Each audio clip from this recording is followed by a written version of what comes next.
மந்திரத்தை மறந்தான் பிரம்மனே, அவனை சிறையினிலே அடைத்தான் முருகனே.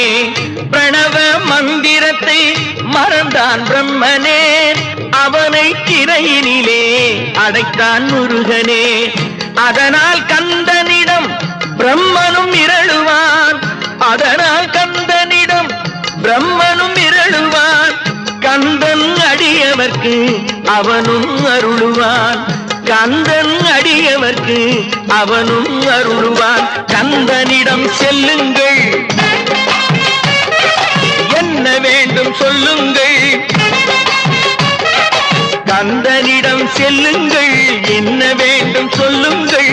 வந்தவினை தீந்துவிடும் மற்றவற்றை தள்ளுங்கள், வந்தவினை தீந்துவிடும் மற்றவற்றை தள்ளுங்கள். கந்தன்